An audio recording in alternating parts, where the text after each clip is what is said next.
Hey, I'm Richard. Friends and family call me Richie. I'm 32 years old. I'm a nonprofit executive out here in Phoenix, Arizona. Just wrapped up a quick after work hike and wanted to just talk about Survivor and why I'm so interested in joining the show. I've been scheming about how I can get on Survivor and what my strategy would be since the 7th grade. It's a long time. And I feel like I'm finally ready to put my talents to the test. I grew up in rural Maine. I spent a ton of time outdoors exploring nature, and I was pretty normal. I had a pretty normal childhood until I would say my teen years hit. Started rebelling, got into a lot of trouble, partied a lot. A lot of that I think kind of stemmed from my coming to terms with my sexuality for sure, but also dealing and coping with some of the adversity I'd faced in life, and that included the loss of my older brother to suicide, which was really difficult and was very formative in my experience, my adolescence. Got in a lot of trouble and ended up having to kind of drop out of high school at 17 to deal with some things. Luckily, I had the support of my family around me to cheer me on and kind of lift me out of that situation. And I started working towards and earned my GED pretty quickly, and that opened doors for me, and I started to see a possibility for my future that I became super excited about and wanted to give back. So I enrolled at the University of Maine and worked really hard, worked full-time, went to school full-time and earned my degree in 4 years, and started working immediately at a group home for teenage boys who were experiencing a lot of the same issues that I had overcome, to kind of give back and pay it forward. That was a really powerful experience for me. Since then, I've been working with kids and adolescents and children in different capacities throughout my career. I've also volunteered as a mentor for the last 4 years and built a really strong bond with this kid who's actually now 19. We were matched when he was 14.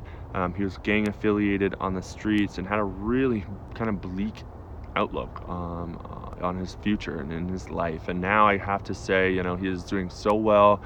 He's really pulled himself up and applied a lot of what he's learned and become a really powerful young man. I'm super proud of him for what he's been able to do. About me, when I set my mind to something, I make sure it happens. I went from smoking a pack of cigarettes a day as a teenager and in my 20s, gave that up, and within 3 years was running marathons. Like I said, full-time school, full-time work, both in my graduate degree and undergraduate. And when I was ready to kind of add some adventure to my life, feeling restless out in Maine, I packed up my car with what literally was pennies in my bank account, and barely got my junker car out here, where I resettled and immediately enrolled back in school and found a job to get myself through graduate school.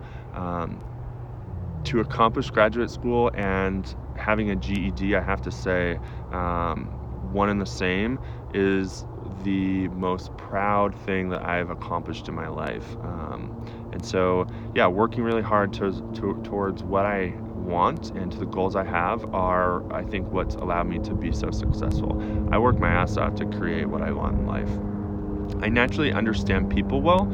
I'm a great judge of character, and I've learned to utilize those skills to my advantage. And I feel like that's a necessary combination of skills to have to be successful on Survivor. I know how to push the limits of my body. I feel like I've built a lot of physical and emotional endurance. I'm always climbing, I'm always hiking, I'm always running miles and miles. I know how to lean on others to get what I want. People gravitate towards me as a leader.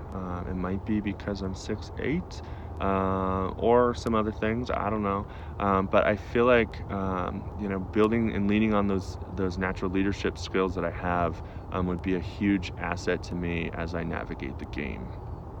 I feel pretty unique out here in Arizona compared to a lot of the sort of desert natives that are out here. It's kind of like passive and fake nice. Being from the Northeast, you're very direct. You speak your mind.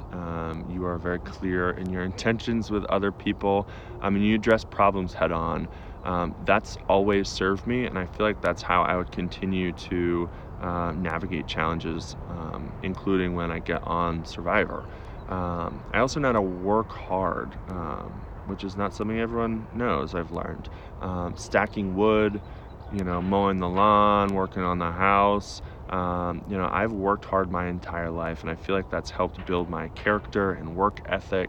And I know that my teammates are going to feel very fortunate to have me on their team for those reasons and others.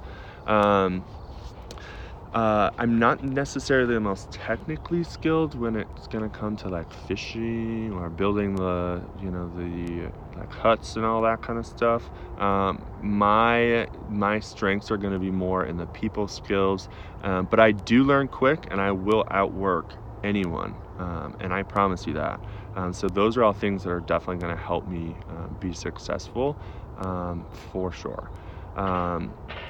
I currently am the executive director of a nonprofit summer camp, and we bring underserved Phoenix children experiencing poverty to nature for learning and growth. We expose kids to the great outdoors and to the world beyond their neighborhoods and their communities that can be very limiting. And that's something I've always been passionate about. Again, helping to raise the bar for kids and to see a future for themselves is something that I think is really powerful, and I'm happy to be a part of it. I have to exude my passion for this work, and I have to sell that passion to others, to our donors. And I feel like part of that's kind of manipulating others to see and buy into what's inspiring for you. But you have to do that in a very intentional and kind of sneaky way. And I feel like that skill set will translate to Survivor. I know how to engage others for them to buy into my vision, for them to see my plan, and to trust in that plan for their own gain. And I know that will come in handy on the show. I've got the people thing down. I feel like I can build friendships and alliances. You have to balance being too outwardly leaning into your leadership, as well as not taking a huge backseat either. Looks like there's a helicopter. Hope someone's not getting rescued off this mountain. Anyway,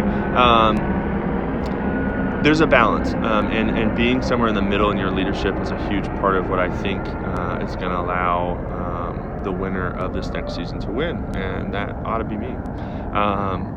I may look skinny, but I am mighty. I am a very strong individual. I have a lot of endurance. I know how to push my body well past the point where it wants to give up. It's a mental thing, and I know that will translate to my success at the show. My strategy to win this game would be to connect with as many people as possible, build as many friendships as possible, be as genuine and real with people as possible, as compassionate as I can. There's something over there. I want the jurors at the end to say, like, he played this game well. He outplayed us. He outlasted us. I will play as dirty as I need to, but I'll clean up after myself to make sure that people respect me for my game. I've been trying to get on Survivor since I was 7th grade. I've been thinking about getting on Survivor, and I really think that it's time. The season in my life is right, and I am so committed to getting on this show. I'm super, super excited. I just want to say thank you for listening. The sun is definitely setting now. It's getting dark, so there's not much light left. So I'll just say, hit me up. Let's talk. I'd love to see what's next in this process. And if you want to learn more, I'm an open book. If I'm going to give up my job and my marriage and my friendships and family for a month or two, I'm going to give it my all. I'm going to win. I hope that you'll give me a chance to do that. All right, peace out.